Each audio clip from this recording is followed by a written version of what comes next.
하시면 되겠습니다. 자, 이제 열왕기서를 볼게요. 그 열왕기서는 여러분들이 이제 왕에 대한 이야기들이 계속 사무엘 하에 이어서 계속해서 왕에 대한 이야기들이 이제 등장을 하는 겁니다. 계율을 보시면 다윗이 죽은 다음부터죠. 그러니까 사무엘 하에서 다윗이 죽고 그 다음부터 이제 다윗의 왕국이 시작되는 데까지. 그래서 왕국의 멸망까지 다루고 있는 것이 열왕기서예요. 네.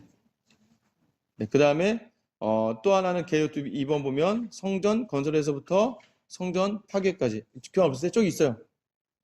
교환 저쪽에 있어요. 네, 열왕기 상하.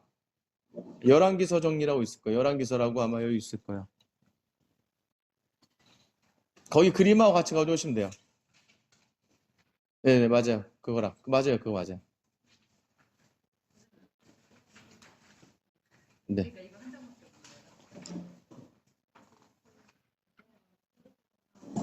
네. 그래서 성전 건설부터 성전 파괴까지.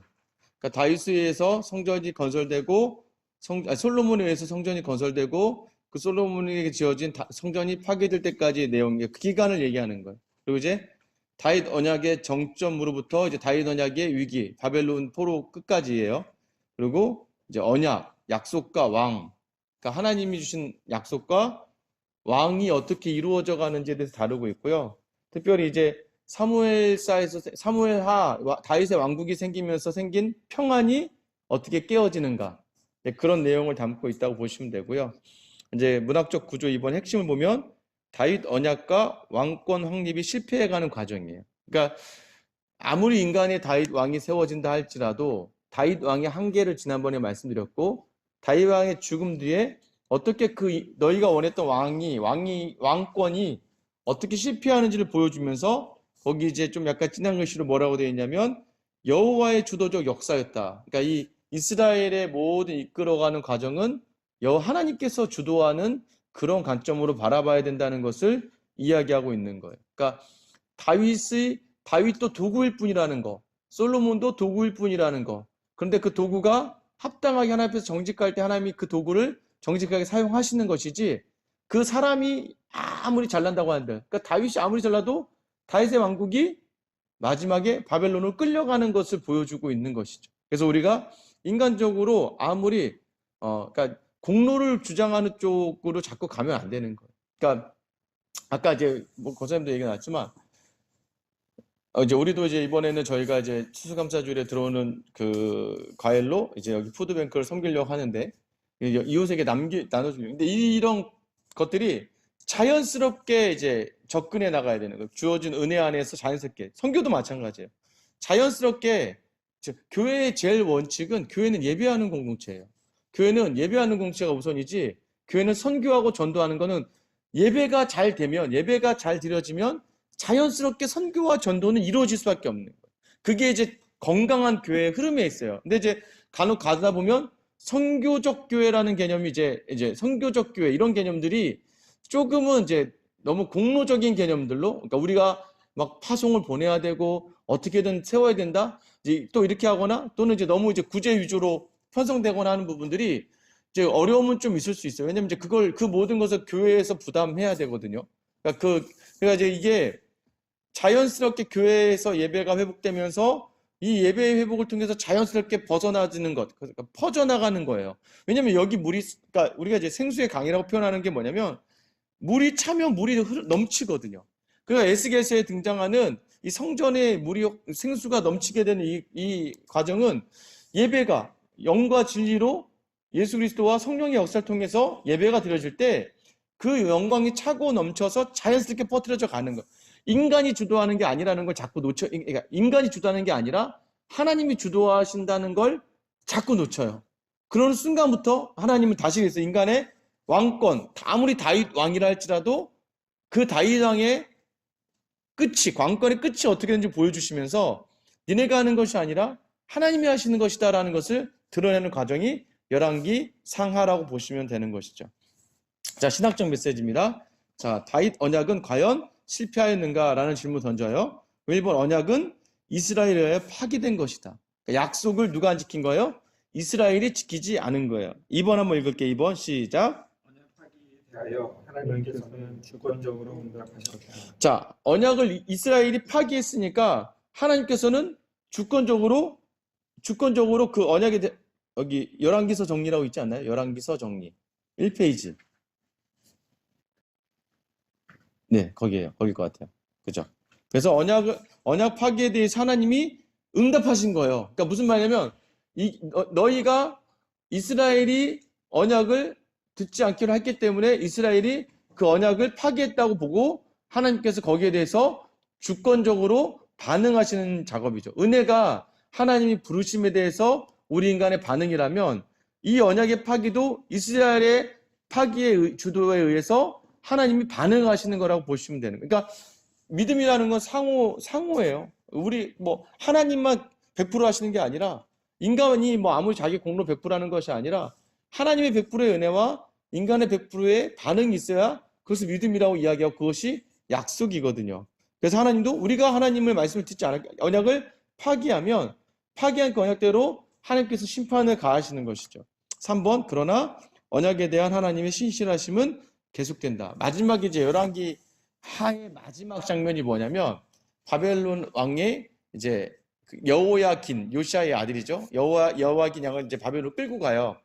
끌고 갔던 그 왕을 자기 식탁에 올려요. 그래서 이제 왕과 함께 식사하는 장면으로 맞춰지면서 항상 뭐가 깔려 있냐면 이스라엘의 회복을 마지막에 담아내고는 있어요. 그러니까 이게 복음주의예요. 이게 이제 우리가 보수신학, 개혁신학으로 하는 건 복음이 뭐냐면 하나님의 인자와 자비, 그리스도의 사랑 이쪽에 초점이 맞춰져서 이 모든 저주와 진노와 환난도 전부 다 그리스도의 사랑으로 풀어내는 것이에요. 그게 이제 우리가 이야기하는 복음주의라고 하는 개념이고요.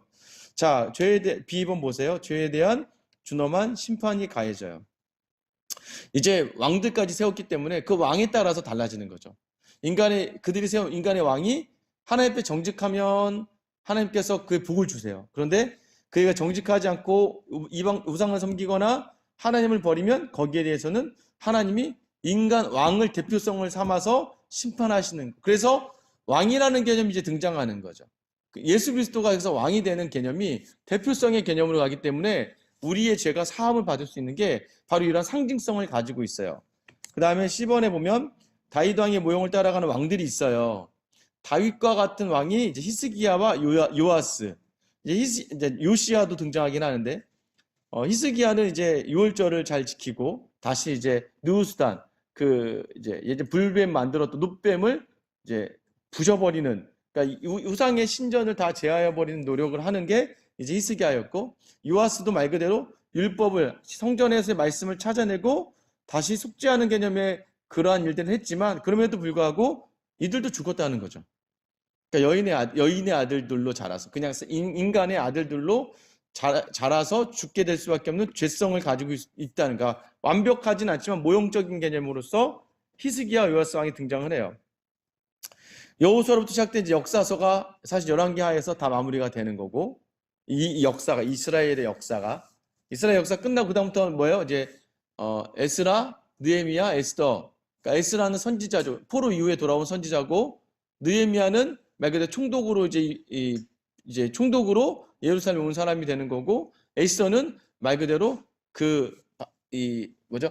바벨론 시대 그 나라에 대해서 이야기하고 있으니까 아직은 이제 이스라엘의 역사는 여기까지가 끝이에요. 그 다음에 이후에는 역대기, 에스라, 느헤미야, 에스더를 통하여서 회복의 과정을 좀 보여주고 있고 또 열왕기서는 포로기 관점에서 왜 실패했는가를 설명하기 위해 저술된 책에서 열왕기서 읽을 때마다 이 왕이 뭐가 문제인가, 이 왕이 뭐가 문제가 있는지를 보면서 읽으셔야 돼요. 그나마 이제 유다에는요, 남유다에는 한 8명의 선왕이 있어요. 그러니까 선한 왕이 한 8명 정도. 나중에 저희가 나눠둔 표에 보면 나중에 이제 표가 돼 있는데 선한 왕이 그나마 8명이고 나머지 다 악해요. 북이스라엘 같은 경우에는 전부 다 악해요. 그러다 결국에는 북이스라엘 멸망당하고, 근데 북이스라엘과 남유다의 특징이 뭐예요? 북이스라엘은 계속 정권이 바뀌어요.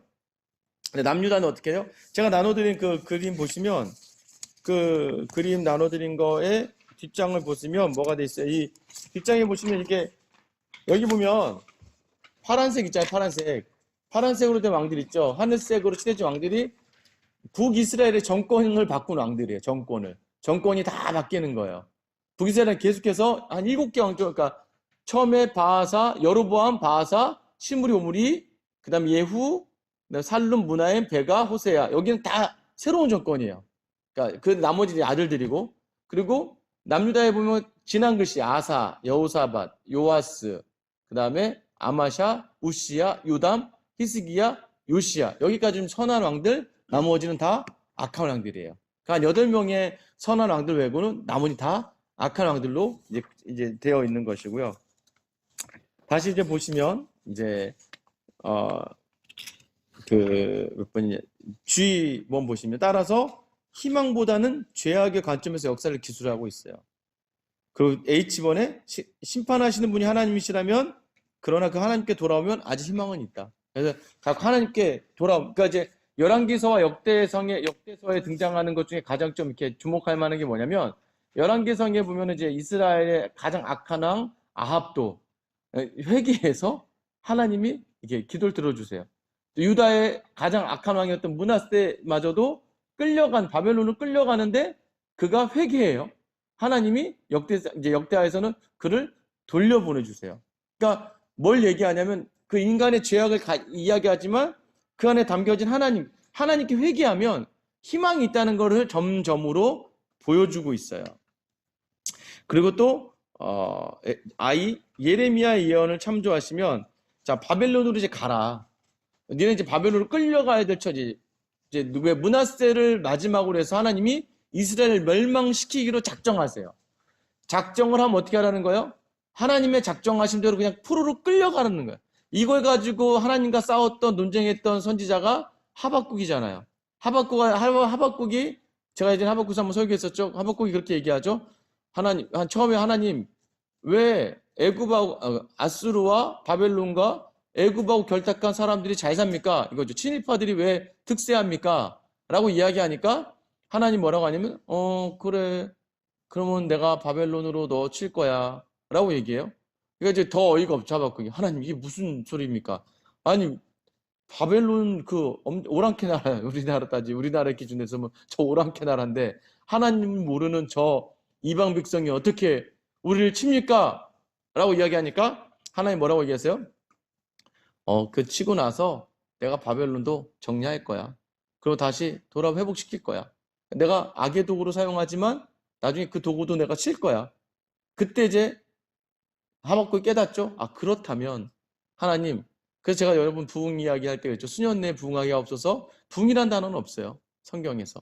그냥 하나님이 일하여 주시옵소서라는 뜻이에요. 제가 비동사라고 얘기해요. 비동사예요. 비동사. 부흥이라는 단어는 그냥 하나님 수년 내에 하십시오. 이 얘기는 뭐냐면, 그러면 하나님 바벨론이 우리를 치게 하십시오.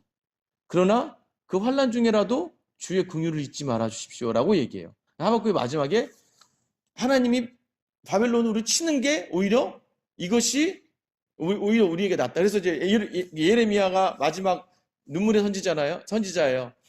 예레미야가 마지막에 어떤 선포를 하냐면, 너희는 바벨론을 끌려가라 라고. 그러니까 이게 말도 안 되는 거예요. 그러니까 이게 마치 이제 우리가 일본하고 막 싸우고 있는데 어떤 사람이 제가 저 같은 목사가 일어나서, 자, 우리 일본으로 다 끌려가야 됩니다 이렇게 하고 있는 거예요. 시청 한복판에서 우리 일본으로 가야 됩니다 막 이러고 있으면 이제 돌에 맞아 죽는 거죠. 그때 몇몇의 사람들이 이 예레미야를 끌고 애굽으로 끌고 가버리잖아요.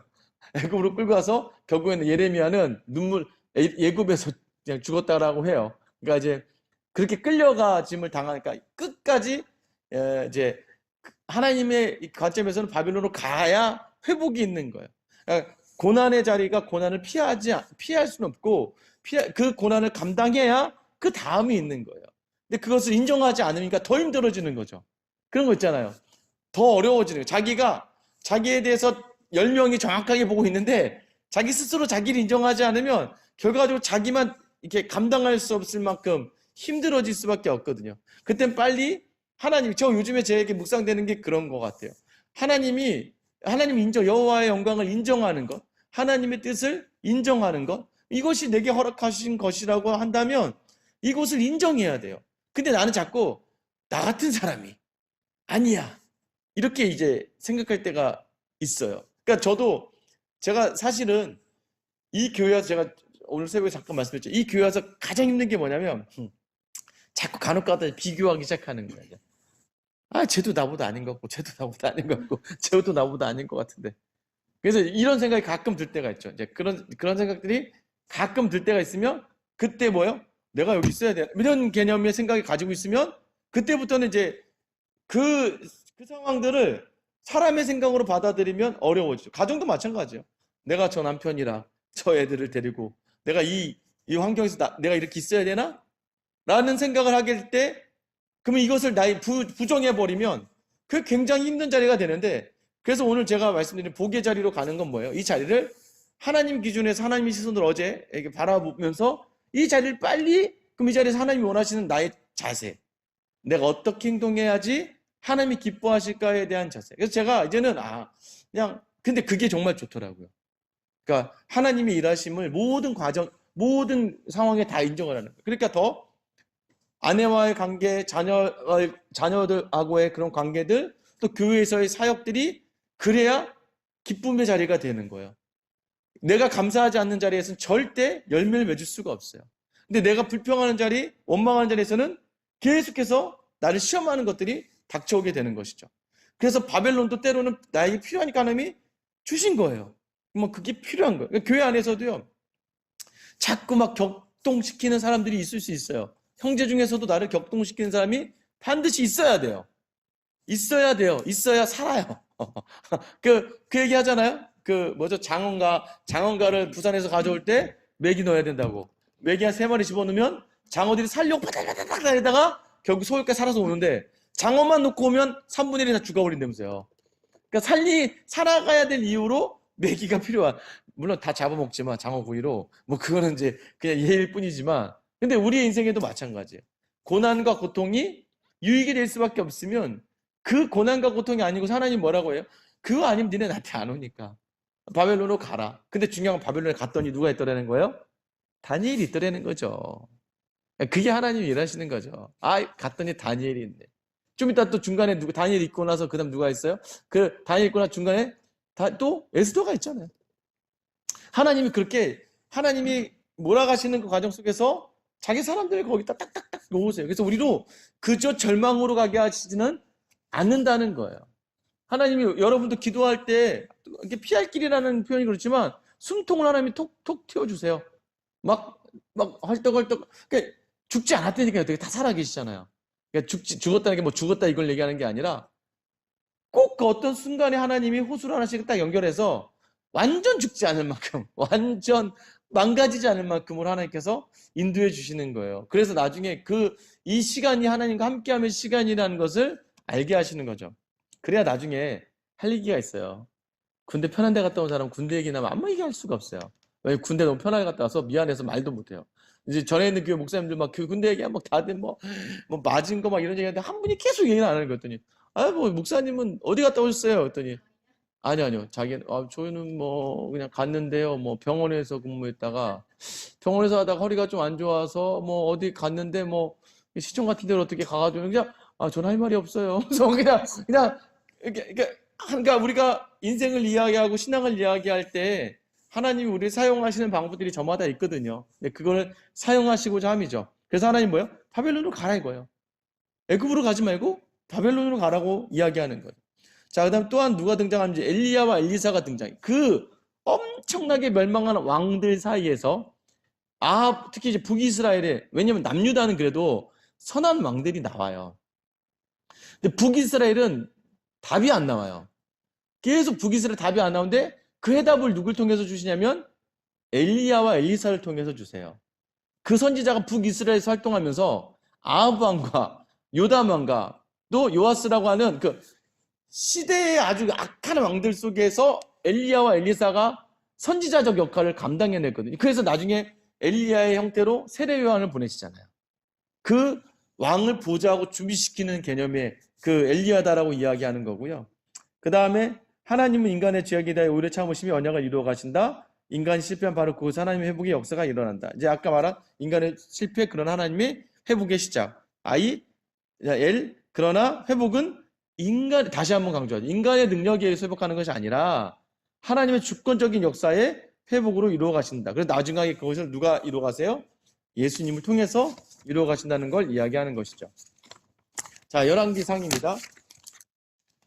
열왕기상 보기 전에 열왕기상 볼게요. 자, 저자는 몰라요. 예레미야라고도 하는데 뭐 아직 확실하지는 않은 거라서 주제는 이제 솔로몬이 통일왕국을 다윗이 죽고 솔로몬이 통일왕국을 세웠지만 이내 분열돼요. 그래서 이제 주제어가 뭐냐면 지혜와 분열이에요. 이 열왕기상은 지혜로 세워지는 나라일 수 있지만 인간의 지혜의 한계를 이제 드러낼 수밖에 없고, 그러나 그것이 아직 분열로 이루어져 가는 것이고, 자, 내용은 솔로몬이 죽고 통치했지만 솔로몬이 죽은 다음에 북이스라엘과 남유다로 나눠지고 그 왕들을 통해서 국가가 어떻게 흥망성쇠가 이루어지는가. 그러나 그 역사의 주관자가 하나님이시라는 것. 그래서 순종할 때는 왕성해지지만 이게 딱 명확해요. 그러니까 왕이 정직하면 복을 주시는데 왕이 정직하지 않으면 하나님이 그냥 죽이던가 벌을 주세요. 그런데 정직한 왕 중에 여러분 책을 읽다가 보면 정직한 왕 중에 비참하게 죽는 왕이 하나 있죠. 누구예요? 예? 네, 뭐 괜찮습니다. 요시야가 있죠. 요시야는 정직한 왕인데도 애굽 왕과의 전쟁에서 바로 무기토에서 죽어버려요. 그러니까 이게 뭐지? 이제 할 수 있는 게 요시야는 굉장히 정직하고 뭐 유월절과 모든 산당을 다 제한 유일한 왕이에요. 모든 산당 제하지 못하고 남유다 왕들 중에도. 근데 하나님 요시야를 죽였어요. 왜 죽였을까요? 이미 하나님은 므낫세 때 이스라엘을 멸망시키기로 작정하셨어요. 그래서요, 요시야의 마지막 아들들이 이제 왕이 돼요. 여호야김, 이게 왕이 되는데 다 끌려가고 죽고, 마지막에 시드기야는 어떻게 해요? 시드기야가 요시야의 마지막 막내 아들이에요. 다 악한 왕들이에요, 요시야 아들들도. 근데 마지막 시드기야가 바벨론 왕 앞에서 자기 자녀들이 죽는 걸 마지막으로 보고 눈을 뽑아버려요. 그러니까 마지막 장면이, 자기의 기억의 마지막 장면이 자기 눈앞에서 자녀들이 죽는 모습을 보고 왕이 눈을 뽑죠. 그리고 그 바벨론을 끌고 가요. 하나님이 요시야에게 하나님 안식을 주신 거예요. 하나님이 요시야에게는 그 일들을 겪지 않게끔 미리 무기토와의 전쟁에서 하나님이 요시야를 데리고 가세요. 되게 허무하게 데려가 버려요. 근데 나중에 이 무기토가 이 요한계시록에 등장하는 아마겟돈이에요. 인간의 눈으로 바라볼 때는 그것이 실수일 것 같지만 하나님이 예수 그리스도를 통해서 아마겟돈 영원한 전쟁에서 승리하시는 것을 드러내기 위해서 이 무기토라고 하는 그 지역을 이제 강조해서 드러나지거든요. 그래서 요시야의 죽음이 정직한 왕이 이러고 죽나? 유일하게 정직한 왕인데 그러고 죽어요. 그런데 중요한 건 뭐예요? 그게 아니라 그게 은혜라는 거예요. 어차피 하나님은 정하셨어요. 이게 가야 회복이 있으니까. 이게 가야 되거든요. 가야 되는 중에 너무 선해, 요시야가. 그래서 하나님이 그냥 짧게 그냥 전쟁에서 싹 데려가 버리시는 거예요. 왜냐면 살아서 그 꼴 보지 않게끔. 그것도 은혜라는 거죠. 그러니까 우리가 생각하는 방법과 다르게 하나님이 하시는 방법 속에서는 모든 게 은혜라는 것을 알아가야 되죠. 그래서 이것은 뭐예요? 순종하면 복이지만 불순종하면 하나님 진노하시는 이 패턴이 열왕기상에 계속해서 이루어져요. 자, 계율을 보면요. 이제 뭐 솔로몬 왕국이 통일왕국이 있고 남국과 분열되는 거. 그래서 북이스라엘에 이제 아합이라고 하는 왕이 등장하는데, 그다음에 또 남유다의 여호사밧과 이제 요 대치로 계속 가요. 특징만 좀 볼게요. 제일 특징만 한번 1번 읽어보겠습니다. 1번. 자, 시작. 왕국 분열이나 네. 외부적 요인이 아니라 우상 숭배로 인한 내부적 타락에 있으며 이스라엘의 흥망성쇠가 오직 하나님의 언약 준수 여부에 달려 있음을 분명히 밝힌다. 그러니까 신명기에서 계속 얘기하던 거예요. 너네 말씀 지켜야 복 받는 거야. 말씀 안 지키면 진노야. 그걸 그대로 드러나고, 이번 열 왕기는 다윗의 첫 후계자 솔로몬을 시작해서 마지막 후계자 시드기야로 끝나죠. 여기에 등장하는 표현들이 뭐였어요? 하나님이 다윗을 기억하사. 하나님이 다윗을 기억하여 라는 표현이 계속 등장해요. 그러면서 남유다는 특별히 그 맥락을 다윗의 왕권으로 이어가세요. 3번에 보면 열왕기는 성전 건축으로 시작해서 성전 불타는 것으로 끝나죠. 그리고 그 열왕기는 남유다 북이스라엘 두 왕조의 연대기적 동시대적 번갈아 그러니까 열왕기서는 자꾸 북이스라엘과 남유다를 왔다 갔다 하면서 계속 이렇게 이것에 대해서 설명하고 있어요. 계속해서 강조하는 것이 모든 판단의 기준 다윗이에요. 5번에 통일왕국 말기에 분열왕국 전반에 걸쳐 왕성하게 일어나는 선지자들의 다양한 사역. 이 유일하게 이 시간에 계속해서 하나님이 멸망당 왕들이 안 되니까 왕들을 대체해서 말씀을 선지자를 통해서 계속 주시는 것이죠. 근데 그것도 잘 안 되죠. 자, 성전입니다. 한번 그림 보세요. 자, 솔로몬 성전이에요. 성전 그렇게 안 크죠. 제가 여기 적어드렸죠. 사이즈 적어드렸어요. 사이즈 60규빗, 한 27m 정도 돼요. 그다음에 너비가 한 20규빗이니까 9.5m. 너비, 높이가 30규빗, 그러니까 얼마예요? 이게 한 13m 정도. 그러니까 성전은 그렇게 크지 않아요. 근데 중요한 건 이제 성전을 구성하는 앞에 뜰이라든가 이런 게 있고, 그 이제 여기 이제 여호와의 성전이죠. 근데 이제 궁을 보면 엄청 크죠. 그래서 성전 짓는데 7년, 궁 짓는데 뭐 13년 이런 식으로 가는데 궁은 뭐 성전 옆에 뭐 엄청나게 밑에 보시면 뭐 왕궁도 있고 뭐 이방의 뜰도 있고 여러 가지 다 이제 지어지거든요. 좀 오래 걸릴 수밖에. 처음에 저는 이렇게 생각했어요. 아이 솔로몬 이 자식 이거 하나님 성전 짓는 것보다 짓고 2배나 짓고 이렇게 했는데 아니 규모가 달라요. 처음에 성전 짓는 데는 7년 걸렸는데 자기 왕궁 짓는데 13년 걸 때서 좀 욕했거든요. 처음에. 그랬더니 욕할 게 아니더라고요 보니까. 이 규모 자체가 그렇게 걸려요. 그래서 몰랐을 때는 그림으로 보기 전에는 솔로몬이 나쁜 놈이다 생각했는데 이제 그게 아니라 워낙 규모가 큰 사업이었기 때문에 그렇게 진행이 되는 거고요. 성전이 이제 다윗과 하나님과의 언약. 내가 너를 통해서 왕을 세울 것이고 그 왕의 후손인 메시아를 예언하는 사무엘하 7장의 다윗 언약이 이제부터 언약의 줄을 이루어가는 거예요. 자, 열왕기하 볼게요. 저자는 여기도 모르겠어요. 주제는 이제 왕국이 몰락해요. 핵심 단어는 말 그대로 멸망과 포로예요. 멸망당하고 포로로 끌려가고. 자, 열왕기상 내용에 이어서 엘리사, 아모스, 호세아, 이사, 예레미야 등과 같은 많은 선지자들이 경고하잖아요. 그럼에도 불구하고 반복된 우상숭배 도로 인해 멸망의 길로 치닫는 두 왕국의 비극적인 멸망의 역사를 기록하고 있다. 이렇게 되어 있고요. 그다음에 이제 1장부터 17장까지는 이제 분열왕국이 이제 계속 진행되고 이제 엘리야가 승천한 장면이 2장에 열왕기하 2장에 등장하고요. 마지막 25장까지 해서 멸망당하는 거죠. 특징은 뭐냐면 남국 분열 왕국 후반기의 사건을 기록하고 있으며 북이스라엘 멸망과 남유다의 멸망 과정을 북이스라엘 722년에 아수르에서 멸망당하고요. 남유다는 586년에 바벨론에 의해서 멸망당하죠. 그러니까 이게 북이스라엘 먼저 좀 끝나고 호세아를 끝으로 끝나고 그다음 남유다는 유지가 되지만 결과적으로는 바벨론에 의해서 멸망당하고 그리고 본서의 전반부의 절반은 다 엘리사 사역으로 등장하고 있죠. 그리고 왜 절반 이상이냐면 엘리야보다 2배 달라고 하거든요. 갑절의 능력을 주시옵소서 그러거든요. 정말 갑절의 능력만큼 기록되어 있어요. 그 다음에 3번은 남유다에 8명의 선왕이 있지만 북이스라엘은 다 나쁜 왕이었어요. 표현이 제일 많이 나오는 게 하나님 보시기에 악을 행하여 라는 거예요. 자, 성경을 보시면서 제가 이제 성경 열왕기상을 피세요. 뭐 특별한 거 아닌 거 넘어가고 할게요. 자, 보시면 자, 열왕기상 1장 딱 시작할 때 벌써부터 분위기가 심상치가 않아요.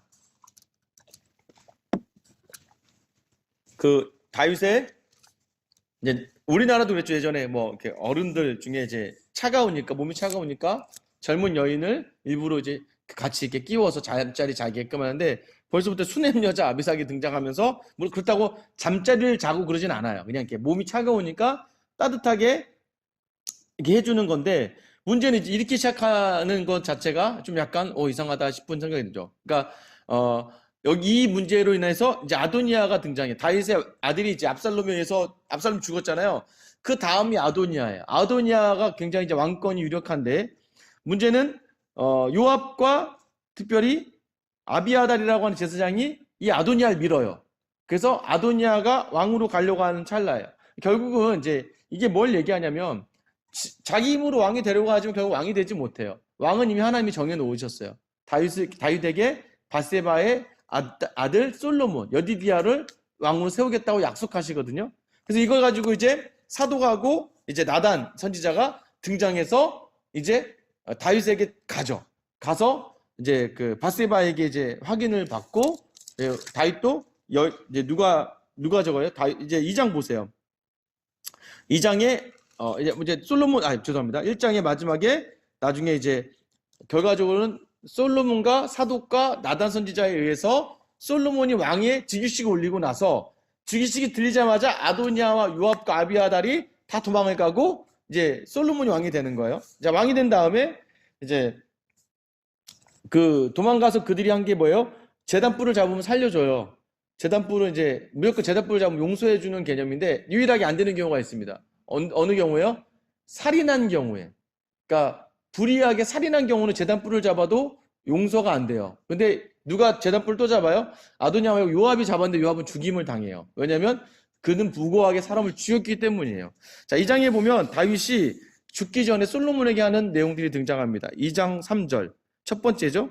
내 하나님 여호와의 명령을 지켜 그 길로 행하여 그 법률과 계명과 율례와 증거를 모세 율법의 격대로 지키라. 그러면 내가 무엇을 하든지 어디로 가든지 형통할지라. 첫 번째 유언이에요. 두 번째 유언이 5절이에요.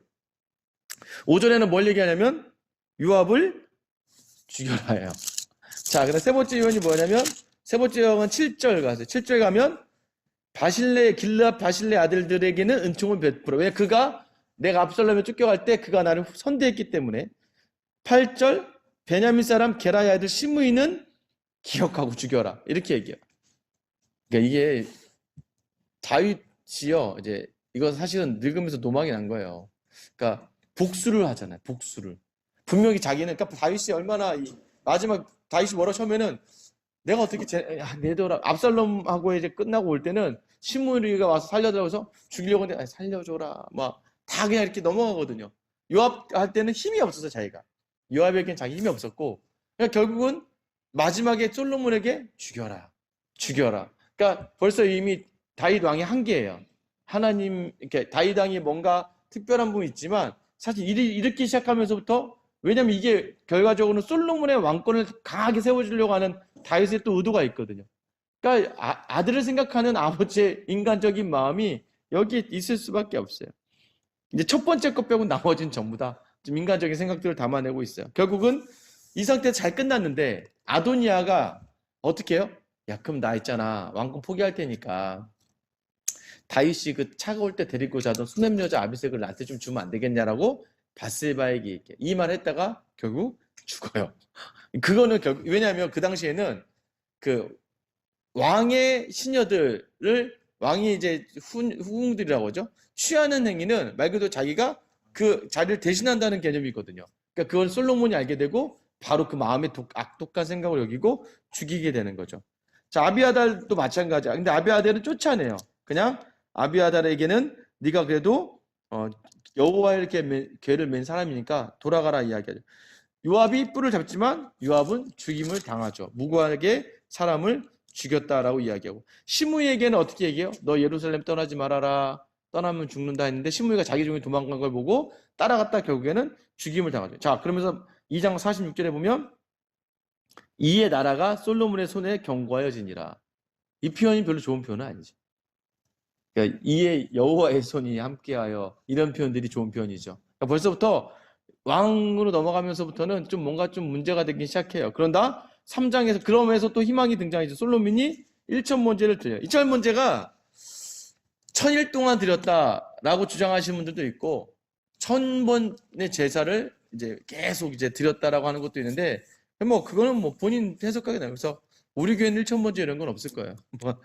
뭐 1000번제 본인이 알아서 뭐 1000번제를 뭐 매번 드리던 뭐 그거는 본인이 하시면 은혜도라는 거지만 이거 했다고 해서 뭐 그게 아니라 그 마음을 보신 거죠. 처음에 왕이 되고 솔로몬이 이렇게까지 하나님을 섬기기로 작정했으니까 아버지의 말씀대로.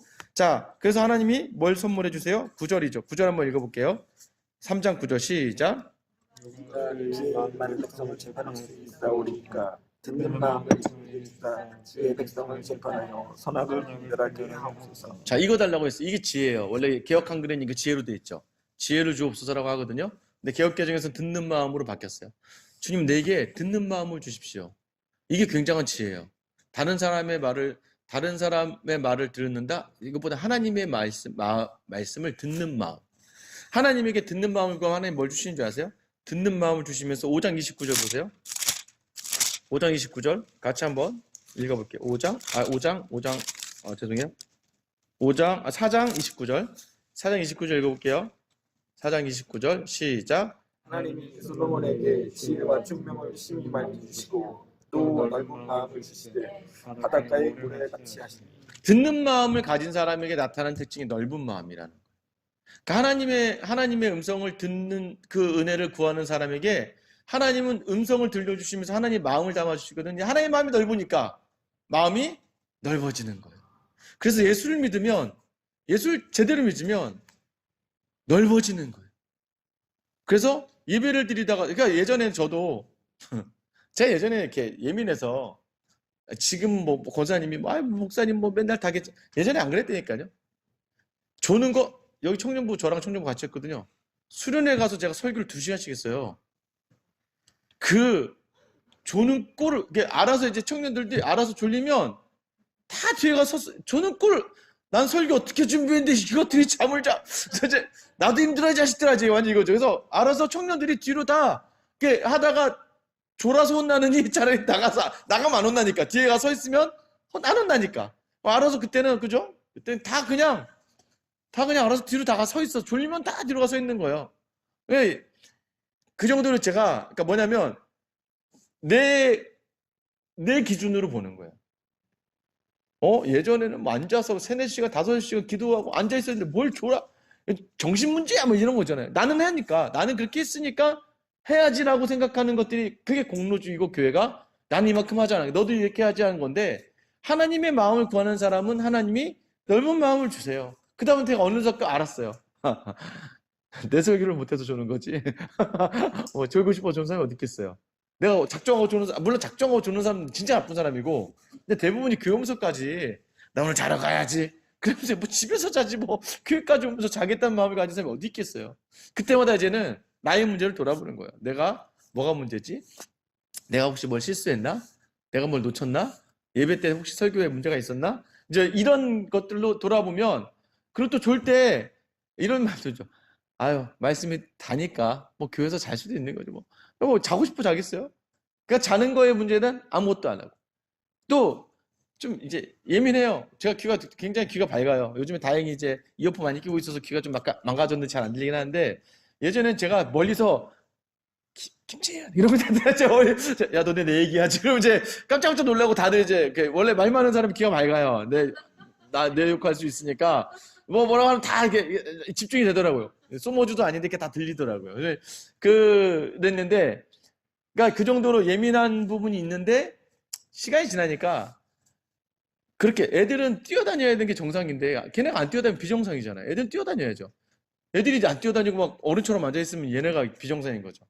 순간 이제 그러면 얘네 뛰어다니게 놔두고 부모는 그냥 예배에 집중하면 돼요. 근데 애들이 뛰어다니다가도 아무도 자기 안 알아주거든요. 막 걔한테 관심 가져주는 순간 얘는 그 맛에 들려요. 자기 이제 하면서 해야지. 아무도 신경 안 쓰면 지 혼자 뛰다가 지 혼자 지쳐서 지 혼자 자요 그냥. 나중에 알게 되죠. 예배 드리는 건 저렇게 드리는 거다. 그러니까 가정 예배 드리거나 할 때 애들 뛰어다니면 내두라 그래요 그냥. 부모만 자꾸 애 신경 쓰면서 저하고, 얘는 소리 지르든 말든 나하고만 이렇게 저하고만 예배 말씀드리면 되니까. 교회 제가 해서 놔두라고. 뛰어다니다. 근데 내가 뛰어다니면 놔두라 해서 제가 얼마 전에 집사님한테, 근데 애들 안 데리고 오시길래, 아니 애들 안 데리고 왔더니, 목사님은 뛰어다녀도 된다고 했는데요, 다른 성도들은 안 된대요. 그러시더라고요. 그래서 내가 뛰어다닌다고 된다고 하면 됐지 뭘 검증했더니 다른 성도님들이 안 된대요. 그러더라고요. 그래서 제가, 그러니까 그게 뭐야? 넓은 마음으로 가야 돼요. 그 애가 뛰어다닐 때 그 마음을 졸여야 되는 부모의 심정을 다 알잖아요. 그 아이가 뛸 때 제일 불안한 게 부모거든요, 사실. 그때 그냥 넉넉하게 봐주면 그냥 부모도, 그러면 못 오잖아요. 예배, 왜냐면 애 때문에 못 오는 게 그러니까 말씀의 자리에 와서 말씀에 집중하면 되거든요. 뒤에서 애들 뛰어봤자 뒤에서 뛰어야 되거든요. 그럼 앞으로 오면 돼요, 사실. 앞으로 와서 말씀 들으면 뒤에 뛰어다니니까 신경 하나도 안 써요. 앞에서 저랑 같이만 있으면. 물론 이제 부모가 집에 가서 애한테 얘기를 하겠죠. 뛰지 마라. 좀 잘 얘기해야죠. 그러면 좋지만, 근데 또 그렇다고 해서 막 때리고 가면서 막 뛴다고 때리면 얘 상처가 되고. 교회는 무조건 좋아야 돼요. 저는 그런 생각하고 있어요. 교회는 애들한테 교회는 무조건 좋아야 돼요. 무조건 좋아야 되고 무조건 맛있는 거 많이 줘야 되고, 교회는 아직까지 걔네가 이성적으로 신앙을 판단할 자리가 아니기 때문에 무조건 교회는. 제가 그래서 오늘 그 쿠폰 밑에 떡볶이집 얘기해서 드렸거든요. 커플 세트, 내 이번에 애들 오면 주려고 했는데 내가 세트 다 만들어놨는데, 그래서 밑에 갔더니 커플 세트권 해서 이제 그 박혜민 선생님 2장 주고 딱 이렇게 잘 만들었어요. 제가 이렇게 밑에 얘기했더니 나중에 그거 쓰면 돈 하면 된다 그래서. 애들은 그래서 무조건 잘 먹이고 즐겁게 해주고 다 봐줘야죠. 애들이니까. 근데 걔네가 나중에 알게 돼요. 교회가 가장, 사실 이제 권사님 정도 되신 분들은 다 예전에 성탄 줄 때 교회 와서 맛있는 거 먹고 북치고 지나가는 거 짜짜 가서 뭐 하나 얻어먹고, 그러면서 교회 기억이 나. 얻어먹은 사람은 꼭 가게 돼 있어요. 이게 참 신기한 이게 원리인데, 먹었으면 공짜가 없는 거예요, 세상에. 하나님이 그거 먹었으면 하나님이 그 값을 치르게 하세요. 그래서 오게 하시더라고요. 그냥 넉넉하게 둬야 돼요. 다른 성도 바라볼 때도 넉넉하게 바라봐야 돼요. 그래야 나중에 알게 되는 거죠. 그게 뭐예요? 듣는 마음을 구하는 사람. 지혜를 진짜 지혜예요, 그게. 하나님의 마음이 더해지면 하나님이 넓은 마음을 주셔서, 넓은 마음이 되니까 어떻게 돼요? 사람들 다 이해하게 되잖아요. 사람을 이해하고 사람들을 살피고 하다 보니까 지혜가 나타나는 거예요. 그 지혜가 뭐예요? 부모의 심정이면 어떻게 할까? 그래서 뭐예요? 그 지혜로 말미암아, 야, 얘 갈라라. 죽일 생각은 아니었지만, 그때 반응하는 부모의 심정을 보면 누가 진짜 부모인지 알게 되는 건, 뭐 하나님이 뿅 해서 야, 이렇게 갈라라 이런 음성을 주시는 게 아니라, 그 마음에 헤아려 보다 보니까 그 마음이 어떻게 했느냐라는 것이죠. 그러니까 그것들에 대해서. 그래서 저도 이제 뭐 예배 시작할 때 뭐 정각이 시작해요. 저는 항상. 심지어 새벽기도는 1분 일찍 시작해요, 사실. 그냥 1분 시작하는 게 있어요. 근데 지각해도 아무렇지도 않아요. 왜 아무렇지 않냐면, 뭐 제가 설교 되게 잘하면 지각 안 하겠죠, 뭐. 그죠? 내가 분당우리 교회 지각하는 사람 못 본 것 같아요. 배대교 이런 데 가서 지각하는 사람 문 닫아버리고 앉을 자리가 없는데 무슨 지각이에요. 이미 뭐 한 10분 전이면 자리가 다 차버리는데, 뭐 거기 그 분당 들어가려면 예배 시간 10분 전에 들어가지 않으면 자리가 거의 없으니까, 뭐 특별한 케이스 제외하고. 그럼 뭐 제가 설교 더 잘하고 제가 더 기도 많이 하고 하면 제 문제지. 자꾸 뭐 늦게 오실 때 뭐 얼마나 늦게 오시는 분들이 얼마나 마음 졸이면서 오시겠어요. 그죠? 뭐 늦고 싶어서 늦는 경우는 거의 없어요, 사실. 하다 보니까, 이래저래 하다 보면. 근데 중요한 건 뭐예요? 그래서 넓은 마음으로 바라볼 수 있어야 돼요. 교회 모든 곳곳에서 일어난 일들은 넓은 마음이 가야 돼요. 그러니까 하나님에게 자꾸 듣는 마음을 달라고 기도하셔야 되죠. 그래서 이게 하나님께서 부어주시는 거예요. 쭉 넘어가시면요, 솔로몬에서 넓은 마음 주셨어요. 4장 32절 보시면, 그가 잠언을 3,000가지를 말해요. 큰일 날 뻔했어요. 여러분, 잠언 다 찾아냈으면 잠언 다 못 읽을 뻔했어요. 잠언 3,000장까지 있다고 생각해보세요. 지금 잠언 31장까지 있는 것도 죽겠는데 갑자기 잠언 3,000장 읽으려면 우리 큰일 날 뻔했죠. 그 이제 쭉 있고요. 자, 솔로몬이 성전을 건축합니다. 성전을 건축했고, 아까 솔로몬 건축 보여드렸고, 솔로몬 궁에 대한 내용이 나와요. 이제 그거는 그림 참조하시면 되고, 그 다음에 몇 장으로 가냐면 8장 27절에 가면 이제 솔로몬이 성전을 짓고 나서 얘기하죠. 하나님, 참으로 땅에 거하시리이까? 여기 땅인데 하나님 이 성전에 오시겠습니까? 하늘과 하늘들의 하늘이라도 주를 용납하지 못하게. 8장 열왕기상 8장 27절이에요. 열왕기상 8장 27절. 그러니까 솔로몬이 이제 구하는 거예요. 하나님이 참으로 땅에 거하시리까? 하늘과 하늘들의 하늘이라도. 이게 뭐예요? 하늘과 하늘들의 하늘. 예전에 바울이 갔던 삼층천이죠. 그죠? 우리가 보는 하늘과 그 다음 하늘과 세 번째 완벽한 하늘. 하나님의 나라를 이야기하는데 이렇게 표현해요. 주를 용납하지 못하겠거든 하물며 내가 건축한 이 성전이오리까. 그러면서 28절부터 쭉 뭐가 하냐면, 성전에서 주께 기도하면 하나님이 들어달라는 거예요. 그래서 이곳에 임재하신 하나님을 구하는. 그래서 하나님 이런 약속을 해주시는 거죠.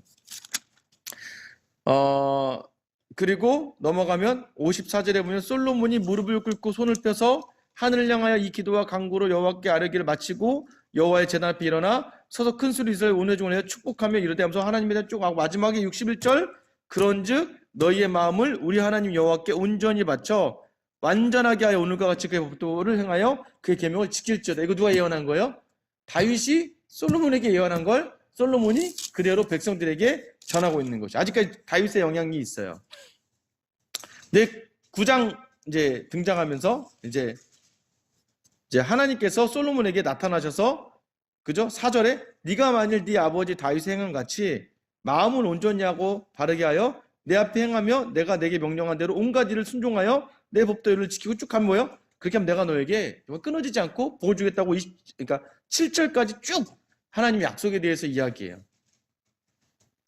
자, 그 다음에 이제 뭐 특별한 내용 없고요. 솔로몬의 업적이 나오고 뭐 쭉 나오는데 문제가 이제 첫 번째 문제가 뭐냐면 11절에 보면 10절에 솔로몬이 두 집 곧 여호와의 성전과 왕궁을 20년 만에 지어요. 근데 히람의 그러니까 갈릴리 땅을 이제 왜냐면 히람이 많은 이제 그 사람 두로왕 히람이 그 건축자들을 보내고 백향목들을 보내요. 그러면서 그에게 너 뭐 줄까 해서 물어보지도 않고 솔로몬이 뭘 줬다고 해요? 12절에 솔로몬이 11절에 갈릴리 땅의 성읍 20곳을 누구한테 줬다고 그래요? 히람한테 줬다. 자, 이게 첫 번째 죄예요. 왜 죄예요? 하나님의 땅을 줬잖아요. 하나님은 이 가나안 땅을 절대 주면 안 돼요. 하나님 거기 때문에 그래서 아합이 가장 큰 죄가 나봇의 포도원을 뺏은 거예요. 그 땅이라는 개념이 그러니까 계속해서 가나안으로 시작하면서부터는 뭐가 중요하냐면 땅이라는 개념이 중요해요. 이 기업이라는 개념이 굉장히 중요해요. 갈릴리에 이르는 그 과정의 땅이 하나님이 주신 기업인데 솔로몬이 그 기업을 포기한 거예요, 지금. 이게 첫 번째 죄예요. 두 번째 죄는 뭐냐면 24절 바로의 딸을 아내로 데려오죠. 그죠? 바로의 딸을 아내로 데려와서 솔로몬이 밀로에 바로의 딸의 성을 건축해요. 그러면서 이제 여기 두 번째 뭐예요? 이제 여인들을 많이 두게 되는 이제 특별히 애굽의 여인을 두게 되는 문제가 발생하죠. 여기서부터 이제 이 우상 신들이 솔로몬에게 들어오기 시작하는 게 두 번째 죄가 솔로몬의 죄예요. 정확하게 열왕기는 그걸 기록해요. 땅을 줬다. 그 다음에 애굽 바로의 딸을 아내로 삼으면서 성을 지었다. 왜 이게 문제가 되는 줄 아세요? 솔로몬의 아들 르호보암 때 뭐가 문제가 돼요? 노역이 너무 많다는 거잖아요. 그 노역의 핵심이 뭐예요? 뭐 여자들 다 데려올 때마다 성 하나씩 지어줘야 될 거 아니에요. 뭐 아내만 300명 이렇게 되면 그 성 하나씩 지어주려면 다 동원해서 해야 되니까 매번 그러니까 밀로의 이 바로 딸의 성을 건축하는데 또 동역을 다 해야 되잖아요. 계속해서 솔로몬 시대에 이 노역을 시키는 일들이 가득해지. 그러니까 아내를 많이 둘수록 성을 하나씩 더 거처를 더 만들어야 되는 것들이 많아지다 보니까 결국은 이런 하나님이 신명기 17장에서 얘기했던 은과 금과 말과 아내를 많이 두지 말아라 라고 이야기한 것을 솔로몬이 지금 다 어기기 시작하는 거예요. 10절 스바의 왕이 등장합니다. 이 스바의 왕은 스바는 어디 지역에 에디오피아예요. 전승에 따르면 전승이에요. 이거는 성경에는 없고 스바의 왕이 솔로몬과 뭐 관계를 맺고 가서 이제 애를 낳았다 뭐 이런 표현까지 있어요. 하나님 받아요. 그래서 여러분 이제 스바의 왕이 등장하지만 이제 이 성경 그게 등장하지 않고 중요한 건 그 지혜에 감탄하잖아요. 그리고 스바의 왕이 돌아가요. 돌아가면서 에디오피아 지역에 이제 이 믿음의 자리들이 생겨나는. 그래서 언제 그걸 알 수 있어요? 그렇죠. 사도행전 8장에 보면 빌립이 에디오피아 내시를 전도해요. 에디오피아 내시가 이사야서의 글을 읽고 있어요. 그러니까 거기에 계속해서 신앙의 자리가 계속 있었다는 것을 이제 반증하는 내용들이 등장하죠. 그 다음에 솔로몬의 재산에 대해서 나오고요. 뭐 여기까지는 어렵지 않고 26절, 10장 26절. 10장 26절에 보면 솔로몬의 병거와 마병을 모으며 병거와 천사가 100대요 마병이 12,000명이라 병거성에 두고 예루살렘 왕에 두었으며 왕이 예루살렘에 은을 두고 했지. 그러니까 뭐 돈, 은, 금, 만에 뭐 엄청나게 솔로몬이 쌓아가고 있다는 것을 이야기하고 있습니다. 자 이제 솔로몬에게 문제가 발생하죠. 11장 9절. 솔로몬이 마음을 돌려 이스라엘 하나님 여호와를 떠남으로 여호와께서 그에게 진노하시니라. 여호와께서 일찍이 몇 번이나 2번이나 그에게 나타나시고. 난 하나님 나타나면 난 진짜 잘 섬길 자신 있는데, 그죠? 여러분도 뿅하고 하나님이 여러분한테 나타나시면 어디 감히 죄를 짓겠습니까? 오늘 저 자고 있는데 갑자기 신현하셔서 나에게 나타나신다면, 근데 2번이나 나타나도 솔로몬도 안 된다는 거예요. 그러나 11절 12절 보시면 내가 다윗을 위해서 다윗 때문이라도 네 세대에는 안 망가뜨리고 네 아들의 손에서 뺏을 거야 라고 이야기하죠. 그럼 솔로몬 대적이 등장합니다. 보세요. 아까 보세요. 하나님이 떠난다. 하나님께로부터 떠나자마자부터 대적이 등장하죠. 그래서 에돔 사람 하닷이 등장하고요. 또 26절에 보면 23절에 보면 엘리야다의 아들 르손이 반란을 일으키고요. 26절에 보면 느밧의 아들 여로보암, 이 여로보암이 북이스라엘의 초대 왕이 되죠.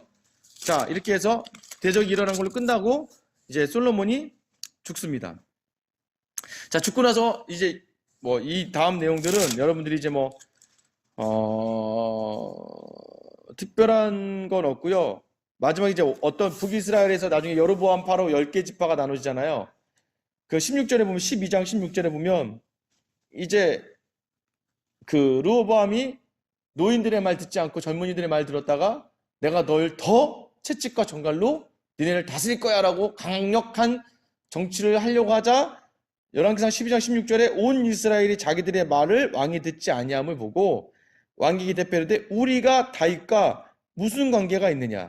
이새의 아들에게서 받을 유산이 없도다. 이스라엘아 너희 장막으로 돌아가라. 다윗이여 이제 너희 집에 내 집에 돌아가라 하고 이스라엘이 그 장막으로 돌아가. 이제는 뭐 왕이 없는 거죠. 이제 이 북이스라엘에도. 그러니까 사사기 시대로 다시 돌아가는 모습을 보여줍니다. 자, 그 다음부터 이제 등장하는 게 이제 여로보암을 중심으로 북이스라엘이 세워지고 르호보암을 중심으로 남유다가 있어요. 유다와 베냐민 지파 같이 가요. 왜냐면 베냐민이 이미 유다에 속해 있기 때문에 딱 두 지파와 10개 지파인데 이 여로보암은 계속해서 문제가 뭐였어요? 여로보암의 잘못은 25절 보시면 여로보암이 에브라임 산지에서 세겜을 건축하고 거기에 살며 거기에 나가서 분해를 자 에브라임 산지 세겜에서 살았는데 문제는 뭐냐면 28절에 왜냐면 이스라엘 백성이 자꾸 예루살렘으로 1년에 3번 제사 지내러 가야 되니까 못 가게 하고 싶은 거예요. 왜? 가면 이제 변화될 수 있으니까. 그래서 29절 이제 두 금송아지를 세워요. 예전에 했던 짓이죠. 그러니까 참 멍청이에요. 똑같이 가는 거예요. 예전에 아론이 출애굽할 때 세웠던 금송아지를 29절 하나는 베델, 하나는 단. 그래서 북쪽 끝에다 하나 두고 예루살렘 근처에다 하나 딱 두는 거예요. 그래서 이스라엘 백성으로 하여금 북이스라엘 백성으로 예루살렘으로 못 가게 하는 거예요. 계속해서. 이게 북이스라엘의 처음부터 끝까지 여로보암의 죄예요. 그게 가장 큰 이유가 뭐예요? 하나님이 계신 곳으로 예배하러 가지 못하게 막는 죄. 그래서 북이스라엘은 계속해서 이 죄에서 떠나지 못해서 결국 멸망당해요. 그래서 하나님으로 나아가는 자리를 막아버린 죄. 이 표현이 신약에 와서 바리새인들을 표현할 때 너희가 천국문을 막아버린도다라고 얘기하잖아요. 그러니까 사탄의 자식들이라고 예수님이 이야기하잖아요. 이 죄가 계속 그래서 북이스라엘 왕 중엔 산하랑이 아무도 없는 거예요. 그리고 남유다에만 8명의 왕이 있지만 왕의 한계들이 이제 드러나지는 거고 13장 2절에 보면 나중에 이 제단을 누가 회파한다 그래요? 다윗의 집에 유시아라고 하는 왕이 아들을 낳으리니 13장 2절에 이미 몇백 년 전에 유시아를 예언해요. 내가 나중에 유시아라는 왕을 줄 거야. 그 왕이 이 모든 베델과 단의 제단을 깨부수. 그래서 나중에 요시아가 이렇게 너무나 좋은 일을 하는데도 불구하고 바벨론의 멸망 직전에 죽임을 당하게 되는 거예요. 자, 쭉 뭐 이제부터 나누어져 가고요. 특별한 거는 이제 쭉 제가 뭐 더 할 건 없으면 쭉 가고요. 자, 15장 열왕기상 15장 보면 또 이런 표현이 있어요. 15장 4절 5절. 그의 하나님 여호와께서 다윗을 위하여 예루살렘에 그에게 등불을 주시되 그의 아들을 세워 뒤를 잇게 하사 예루살렘을 견고하게 하셨으니 이는 다윗이 햇사람 우리아 외에는 평생의 여호와 보시기에 정직하게 하고 자기의 명령하신 모든 일을 어기지 아니하였습니다. 결국 또 다윗을 기억하셔서라고 등장하는 얘기가 나오고요. 북이스라엘은 계속 악한 왕들이 등장하고요. 그 다음에 특별하게 문제가 되는 건 없고요. 16장 34절 보세요. 열왕기상 16장 34절에 보면 사마리아 땅에 이제 그 아합 왕이 등장하는데 그 시대에 34절 그 시대 베델 사람 히엘이 어디에다가 여리고를 건축해요. 터를 세울 때 맏아들이 죽고 성문을 세울 때 막내 아들이 죽죠. 이게 어디에서 예언된 거예요? 여호수아서 6장 26절에 보면 여리고를 전멸한 다음에 여기에 터를 쌓을 때는 맏아들이 죽을 것이고 성문을 쌓을 때는 막내 아들이 죽을 것이라는 예언이 그대로 몇백 년 그러니까 이게 뭘까? 이게 말씀을 완전히 그러니까 말씀이 그대로 이루어지는데도 불구하고 말씀을 놓치고 사는 삶을 이야기하고요. 18장 1절 보세요. 엘리야의 가장 큰 문제가 등장합니다. 엘리야가 하나님 앞에서 그러니까 엘리야가 결국에는 바알 제단과 싸워서 이기죠. 이겼음에도 불구하고 그 이세벨이 너 죽여버릴 거야 라고 하니까 그렇게 바알 제단에 불을 내렸던 엘리야가 쫄아서 도망갑니다. 쫄아서 도망가는 가장 큰 이유는 뭐예요? 어디로 가요? 결국 호렙산으로 가요. 호렙산이 어디예요? 신의 산이에요. 그러니까는 말씀의 산으로 다시 향해서 거기서 막 진동도 있고 뭐도 하지만 세미한 음성을 듣죠. 그러니까 이 과정이 뭐냐면 18장 1절 보세요. 많은 날이 지나고 이제 비 안 오게 한다고 한 다음에 많은 날이 지나고 제3년에 여호와의 말씀이 엘리야에게 임하여 이르시되 너는 가서 아합에게 보이라. 끝. 아합에게 가서 싸우란 말 없었어요. 그냥 아합한테 가서 널 보여라. 그럼 비 줄게. 이거거든요. 근데 엘리야가 힘이 들어가죠. 힘이 들어갔어요. 아, 내가 싸워서 다 바알 제단을 부셔버리고 다 죽여버릴 거야. 그래서 엘리야 가서 바알의 순자를 다 모으세요 하잖아요. 하나님 뭐라고 했어요? 그냥 보여줘 너. 너만 보이면 비가 내릴 거야 라고 하는데 엘리야는 전쟁을 선포한. 결국 그래서 돌아온 게 어디예요? 하나님의 음성대로만 살라는 거예요. 세미한 음성만. 호렙산에서 주었던 그 말씀에 대한 순종이어야 되는데 엘리야의 가장 큰 문제는 이거 뭐예요? 너무 과하게 나간 거예요. 사실은 엘리야가 놓치는 게 하나님의 말씀을 온전하게 붙들지 못했다는 게 엘리야의 가장 큰 문제지만 그럼에도 불구하고 하나님이 엘리야와 함께 하셔서 권능을 보였으면 더 담대하게 나가야 되는데 그렇게 했다 이세벨의 말 한마디에 쫄아가지고 도망가 버려요. 저 죽여주세요. 뭐 나 여기까지 왜 있어요? 그러니까 하나님께서 뭐예요? 왜 나만 남았잖아요. 7,000명이나 있다 이 자식아. 너 지금 너 혼자 잘난 줄 알지? 하면서 마지막에 엘리야에게 엘리사를 세우는 장면으로 나아가면서 열왕기상이 맞춰지고요. 아까 말했듯이 아합의 가장 큰 문제는 나봇의 포도원의 문제예요. 그래서 마지막 이세벨에게 내린 재앙이 뭐예요? 예후를 통해서 이세벨이 그 땅에 떨어져서 개가 먹고 다 하면서 뭐 뼈도 얼마 안 남는 그런 저주를 받게 되는 것이죠. 자, 그 다음에 뭐 특별한 거는 내용 중에 제가 나눌 내용들은 네, 없습니다. 그 다음에 뭐 이제 등장하는 선지자가 이제 나아만 장군 열왕기 5장 나아만 장군 이제 그 짧은 이제 요단강 가서 일군부 실수라 뭐 이런 내용 나오죠. 근데 여기에 조금 약간 이제 나아만 장군이 뭐라고 이야기하냐면 몇 절이죠?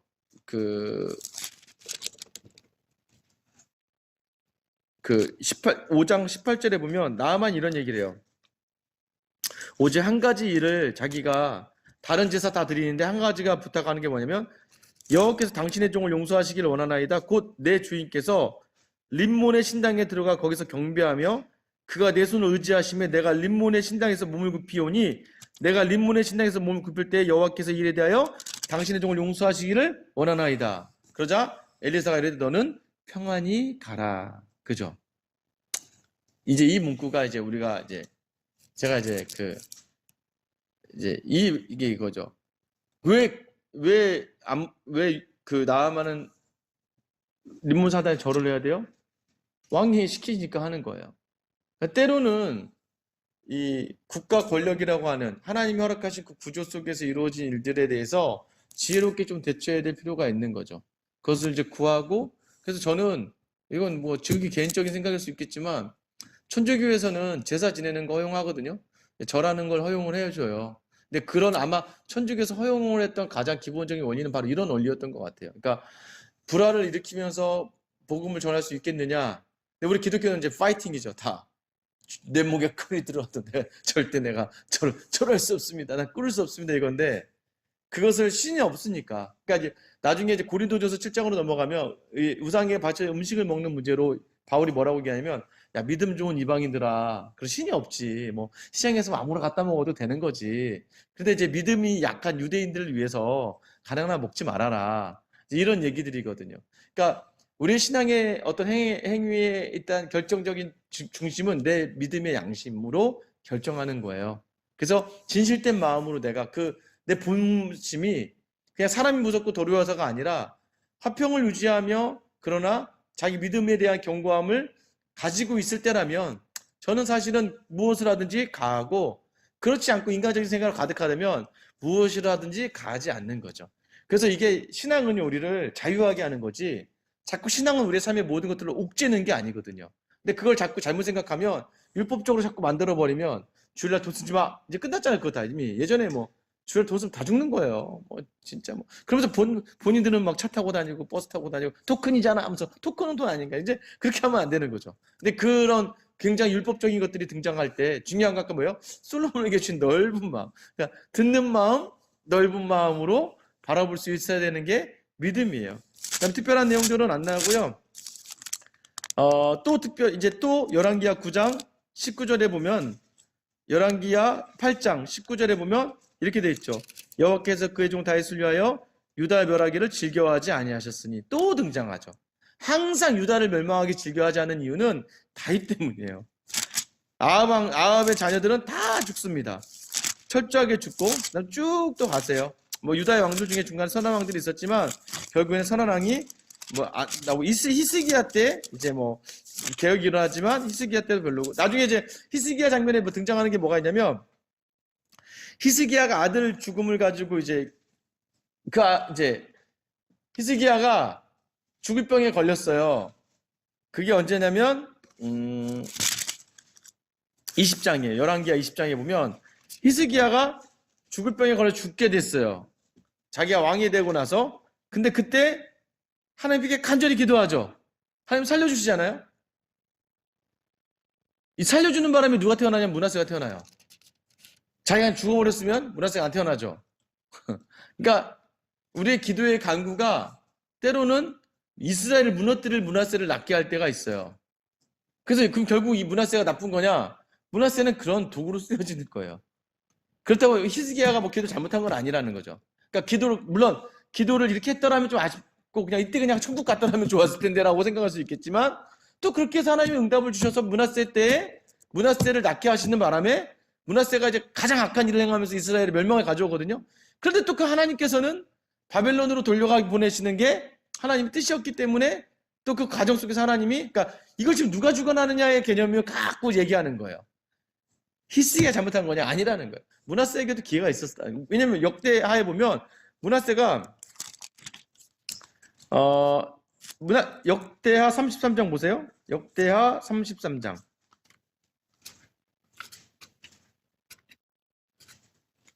역대하 33장 10절 보면은 제가 읽어드릴게요. 여호와께서 므낫세와 그의 백성이 이르셨으나 그들이 듣지 아니하므로 여호와께서 아수르 왕의 군대 지휘관들이 와서 치게 하심에 그들이 므낫세를 사로잡고 쇠사슬로 결박하여 바벨론으로 끌고 간지라. 그가 환난을 당하여 그의 하나님 여호와께 간구하고 그의 조상들이 하나님 앞에 크게 겸손하여 기도하였으므로 들어주셨다는 거죠. 그러니까 므낫세 이럴 때가 있었다는 거는 결국은 므낫세의 전적인 문제예요. 히스기야의 기도와는 또 상관이 없다고 이야기하는 것이죠. 그래서 그리고 하나 이제 여러분 믿지 마셔야 될 게 이제 여기서 히스기야가 기도했더니 하나님 해를 10도 뒤로 하셨다. 그래서 이제 어떤 목사님들 중에 이제 뭐 이거 10도 뒤에 한 거 하고 여호수아 10장에서 해야 멈춰라 달아 멈춰라 해서 해가지고는 뭐 나사에서 기록을 했더니 뭐 하루가 비더라 뭐 그거 다 뻥이에요. 그런 내용 없어요. 네, 그러니까 근거를 확인하고 들으셔야 되는데 근거를 확인하고 듣지 않고 그냥 어떤 목사님 하시니까 저 맞겠지 하고 그냥 나사에서 지구를 조사해 보니까 1년 하루가 비었는데 그 하루 중에 뭐 한 30분 20도가 해가 뒤로 간 거고 나머지를 이제 여호수아서가 해를 멈추게 해가지고 하루가 뭐 안 났대. 그게 나사에서 그런 기록이 없대요. 그래서 그러니까 확실히 그런 것들도 좀 그러니까 성경이 얘기하지 않는 것에 대해서는 막 그렇게 막 신뢰하실 필요가 없었고 요시야는 결국 죽게 됩니다. 무기토에서 23장 29절에 그냥 나갔다가 허무하게 요시야 왕이 죽고 말아요. 마지막에 시드기야 때. 그러나 열왕기하 25장 27절부터 30절이에요. 유다 왕 여호야긴은 잡혀가거든요. 그때 37년 곧 바벨론 왕 에윌브로닥이 즉위한 원년에 뭐예요? 여호야긴이 옥에서 놓여서 왕의 식탁에 서게 되니라면서 희망을 이야기한단 말이에요. 자, 역대상하는 이렇게 얘기하시면 돼요. 역대상하에 북이스라엘이 등장하지 않아요. 왜요? 역대상하는요. 포로기 이후에 쓰여져요. 그러니까 바벨론 포로 끌려갔다가 끌려 나오면서 보세요. 여러분 우리도 그러잖아요. 왜 자꾸 우리가 당군의 자손 5,000년 역사 한민족 이걸 강조할까요? 일본의 식민지하에 있다가 전부 다 이제 무력해져 있거든요. 사람들이. 그래서 가장 그럴 때 회복하기 좋은 건 역사예요. 역사. 우리가 어느 민족이냐? 우리가 누구 뭐 대한민국 하면서 뭐 한민족 당군의 자손 막 이걸 강조하는 이유가 뭐예요? 우리는 뭐 하는 민족이고 막 이거 얘기하는 뭐냐면 무너진 자존심을 회복시켜야 되거든요. 그러니까 그러니까 바벨론으로 끌려갔다가 이스라엘에 돌아왔어요. 돌아오고 나니까 형편없는 거예요. 그러니까 그때 뭘 강조하냐면 선지자를 통해서 우리가 다윗을 통하여 세워진 왕국 아니냐. 그래서 역대 상하에는 뭐가 없어요? 북이스라엘에 대한 스토리는 하나도 없어요. 역대 1장부터 9장까지는 다 족보예요. 족보는 왜 등장할까요? 제가 지난 말씀드렸죠. 족보가 왜 등장해요? 성경이 자꾸 길게 자세하게 사실이라고. 사실이라는 걸 드러내는 게 족보에 매일이 막 다 기록하는 거예요. 그렇게 하면 이게 하나님이 실제로 우리에게 행하신 일들이다라는 걸 강조해요. 그러면서 역대 상하는요 다 다윗의 가문으로 가요. 특별히 역대상 9장부터 이제 다윗의 이야기가 나올 때도 다윗의 흠은 하나도 안 나와요. 아까 말했듯이 뭐 아들 낳고 뭐 압살롬 이야기 이런 건 절대 안 나와요. 그냥 다윗 하나님 앞에서 순전했어요. 솔로몬도 절대 안 나와요. 솔로몬도 하나님을 잘 믿다 죽은 왕이 돼요. 아까 했잖아요. 므낫세마저도 뭐 회개하고 돌아왔더라. 그러니까 유다의 모든 왕들을 서술할 때 전부 다 좋은 점으로 다 끝내버려요. 왜요? 목적 자체가 틀리기 때문에. 목적자 이게 뭐예요? 이 목적은 다시 이스라엘로 돌아온 이스라엘의 정체성 확립. 그러니까 목적 자체가 선한 것들 위주로, 그러니까 거짓말하는 게 아니라 선한 것들 위주로 기록을 해요. 기록의 목적이 이렇게 돼. 그러면서 마지막에 역대상 마지막에 역대하 36장 마지막 보세요. 이거 끝낼게요. 역대하 36장 마지막 22절 23절 보시면 바사의 고레스 왕 원년에 여호와께서 예레미야의 입으로 하신 말씀을 이루시려고 여호와께서 바사의 고레스 왕의 마음을 감동시키심에 그가 온 나라에 공포도 하고 조서도 내이르되 바사 왕 고레스가 이같이 말하노니 하늘에 신 여호와께서 세상 만국을 내게 주셨고 나에게 명령하여 유다 예루살렘에 성전을 건축하라 하셨나니 너희 중에 그 백성들은 다 올라갈지어다 너희 하나님 여호와께서 함께 하시기를 원하노라. 지금 바사 왕 고레스의 입을 통해서 하나님을 고백하게 하시면서 하나님이 다시 회복시키셨다. 바벨론의 70년의 고통이 끝났다라는 것을 이렇게 딱 박으면서 역대 상하가 마무리가 돼요. 그러면서 뭐예요? 이 모든 역사의 주관자가 하나님이시고 결국에는 이스라엘은 실패했지만 하나님은 그들을 회복시켜서 바사왕 고레스 여기에 다 연결돼요. 제가 얘기했잖아요. 다니엘도 고레스까지 살아요. 그러니까 이 영향을 주는 인물들이 계속 살아나가지는 것을 이야기하는 것이죠. 그래서 이제 이 이스라엘 전체 역사의 마지막에 종지부를 역사의 주관자가 누구냐? 인간의 왕이 아니라 우리의 왕이신 하나님이 역사의 주관자다 하면서 역대상하가 마무리가 됩니다. 네, 혹시 뭐 질문 있으신가요? 네. 네네. 네. 원치 않는 그 문화세조차도 하나님의 계획 안에 있었을까요? 히스기야가 간절히 기도해서 15년이나 네네. 살게 하시고 네네. 문화세를 낳게 하시고 그러니까 우리가 기도를 할 때 네. 하나님의 뜻 안에 뜻일 수도 있고 내가 너무 간절하게 해서 하나님이 들어주는 것도 있고 네네. 근데 누구나 다 그렇게 되면 기도하겠죠, 히스기야처럼. 근데 만약에 네. 문화세 같은 정말 이스라엘을 폐망시키는 그 네. 왕인데 하나님이 정말 아니죠. 므낫세에게도 뜻을 하나님이 다 받아주시고 아니 므낫세에게도 기회가 있었다는 거예요. 므낫세도 회개를 했잖아요. 아니, 그때. 그러니까 예. 그거는 나중에 태어난 건 아니지만 네네. 히스기야 때는 문화세가 태어나기 전이잖아요. 네네네. 그러니까 나는 가끔 기도할 때 그게 궁금해요. 네네. 내가 기도한다고 다 들어주시지는 않을 거잖아요. 그쵸. 하나님이 판단하셔서 하나님이 네. 하시는 거죠. 맞아요. 근데 내가 그렇게 주문처럼 기도하는 것도 들어주시죠. 하나님의 뜻을 바꾸실 때가 있으시죠. 네, 그 대신 돌아가야죠. 돌아가야죠. 내가 달라고 하면 줘요. 주세요. 주시는데 돌아가게 해요. 그것도 깨닫게 하세요. 돌아가게 하세요. 이게 좀 돌아온 거잖아요. 히스기야 때부터 므낫세를 통해서 돌아가서 결국에는 바벨론으로 가는 건데 누가 악의 도구로 쓰이느냐, 누가 선의 도구로 쓰이느냐. 가룟 유다도 몇 번 회개의 기회가 있었죠. 예수님이 대놓고 얘기하잖아요. 네가 나를 팔 거야. 이렇게까지 근데 팔아버리잖아요. 그러니까 인간이 아까 그러니까 이거 뭘 얘기하냐면 솔로몬이 그런 기적으로 하나님을 두 번이나 만나고도 하나님을 배반한다니까요. 그럼 반대는 뭐냐면 앞에 대놓고 얘기를 해도 배반한다는 얘기예요. 근데 기회를 주는 하나님 계속해서. 왜냐면 인간은 인격적인 반응을 하는 존재거든요. 유일하게. 내가 선택하는 거예요. 내가. 근데 진짜 네. 너무 아니면 하나님이 허락 안 하셔야 될 것 같은데. 네.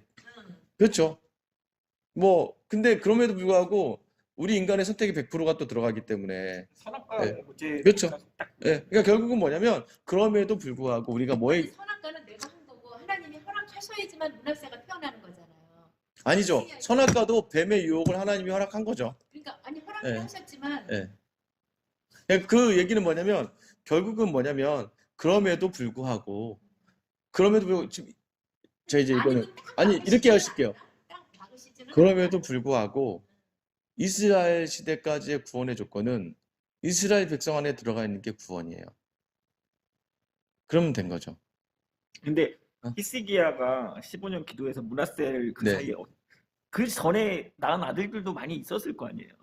없으니까 문화세죠. 아예 예, 없었다. 장자의 자녀가 자녀 없었던 거죠. 예, 내 생각에는 아니면 막으실 것 같은데 그런 일들이 네. 계속 반복하잖아. 네네. 네. 아니 이거는 오늘날 우리를 위해 주시는 말씀이에요. 그거를 무슨 좀- 말이냐면 이제 내일 새벽기도가 이제 그 말인데 이제 내일 새벽기도의 마지막이 신명기 46장의 마지막 글이 뭐냐면 내가 한번 찾아보세요. 신명기 내일 설교인데 일단 신명기 이것만 한번 볼게요. 신명기 28장 46절.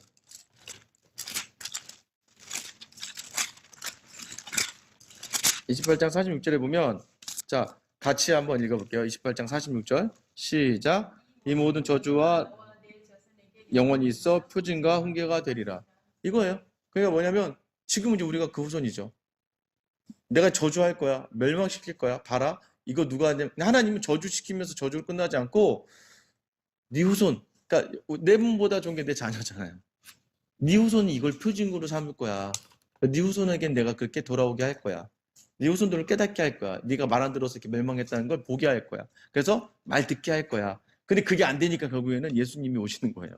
그러니까 예수님 오셔서 결국엔 그러니까 구약까지는요. 구원의 조건이 너무나 우리에게는 아쉽지만 이스라엘에 들어가는 게 구원의 조건이에요. 그러니까 죄를 짓고 뭐하든 죽었든 뭐하든 간에 여기가 구원이에요. 그러니까 지금 므낫세도요. 봐야 돼요. 천국 가서. 얘가 아무리 아꼈다고 해서 죽었다고 해서 천국 안 가냐 가냐의 문제는 구약의 조건은 아브라함 혈통 안에 있고 이스라엘 백성 안에 있는 사람들이에요.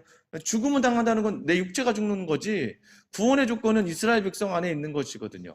근데 그것이 예수 그리스도를 통해서 온전하게 바뀌어지는 거죠. 그러니까 더 확장되는 거예요. 예수 안에 있으면 다 구원이 되는 거예요. 하나님의 인자와 자비에 거기에 기대를 거는 거예요. 그래서 하나님이 인자와 자비와 은혜가 풍성하신 분이다. 그게 이제 우리가 얘기한 하나님의 본성이시니까.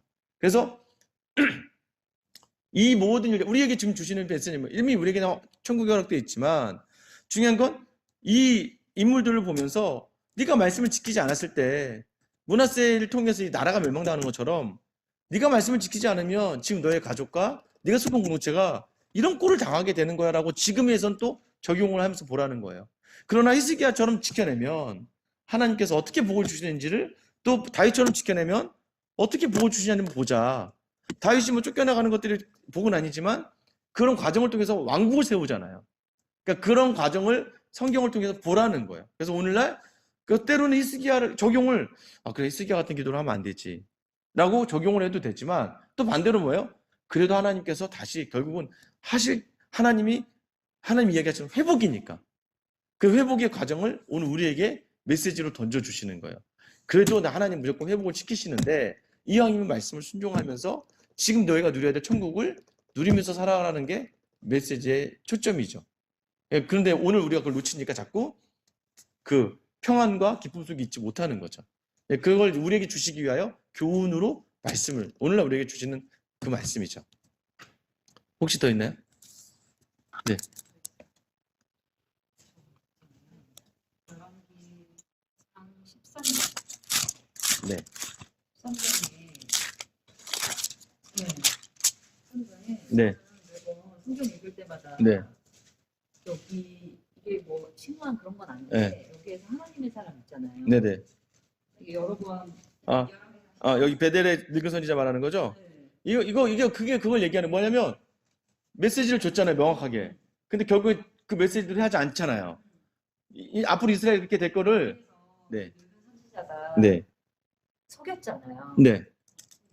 뭐지? 그런 거 있잖아요. 성경에. 그러니까 이제 하나님이 메시지를 주셨는데도 불구하고 그 사람이 그걸 속이는 거예요. 그러니까 결국은 이스라엘의 전체 앞에 일어날 모든 일들을 이 늙은 선지자의 행위를 통해 보여주는 거예요. 아무리 메시지를 부통한 선지자들이 있다 할지라도 그거를 변곡시키고 왜곡시키는 사람들이 있어서 결국 패망의 길로 가는 거예요. 죽음의 길로 가잖아요. 나중에 이제 아합 왕도 마찬가지죠. 이제 여호수아 왕과 같이 전쟁을 나가냐만 했더니 미가야를 데리고 오라고 하잖아요. 미가야가 뭐라고요? 전쟁당하면 죽어. 그런데 옆에 있던 갑자기 이름 까먹었네요. 옆에 있던 누가 뺨따기를 날리잖아요. 내가 갑자기 그 선지자 이름 까먹었는데 그 선지자가 야 너만 하나님이 임하냐? 하면서 때리죠. 거짓 영이 임하죠. 그러니까 천국에서는 이미 악한 영들을 보냈다는 거 얘기하잖아요. 결국 뭐냐면 이 샘플을 보여주는 거 하나에 이 앞으로에 일어날 모든 전개에 하나님의 사람인데 불구하고 가서 사람의 말을 듣고 근데 걔가 야 나도 하나님한테 들었어. 나도 선지자야. 이렇게 얘기하니까 그 거짓 선지자로 인해서 멸망당하죠. 결국은 이스라엘이 거짓 선지자에서 멸망당하는 걸 얘기해 주는 거예요. 예, 그렇죠. 또 혹시 있으시나요? 또 한 주간 읽으시다가 궁금한 것들이 있으시면 잘 이렇게 하셔서 네, 제가 기도하고 오늘 마칠게요. 사랑의 하나님, 오늘도 열왕기상하 역대상하를 바라보면서 여전히 우리 인간이 안됨을 고백하게 하시고 그럼에도 불구하고 여전히 이 모든 역사와 인생의 주관자가 하나님이심을 드러내는 주님, 오늘 다시 한번 이런 역사 현장을 바라보며 하나님 우리의 삶이 더욱더 하나님 말씀에 순종할 수 있는 삶으로 나아갈 수 있게 되기를 간절히 소망합니다. 하나님, 그럼에도 불구하고 여전히 세상의 유혹에 변질돼 버리고 왜곡되어 버리고 많은 우리의 모습이지만 그럼에도 불구하고 우리의 죄악을 뚫고 은혜로 오셔서 우리를 구원하시고자 하시고 우리에게 늘 천국을 얻게 하기 원하시는 주님, 오늘도 여전히 이 자리에서 하나님을 향하여 온전히 서고자 하는 귀한 우리 집사님, 권사님 하나님 붙들어 주셔서 더욱더 말씀 안에 굳건히 서서 매일매일 하루의 삶이 하나님께 순종함으로 말미암아 천국을 누리는 귀한 하루가 되게 하여 주시옵소서. 오늘 돌아가는 발걸음 지켜주시고 단잠 허락하시며 내일 하루의 모든 시작에서도 하나님 영광되는 귀한 하루 보낼 수 있도록 주님 함께하여 주시옵소서. 감사하며 거룩하신 예수님의 이름으로 기도드립니다. 아멘.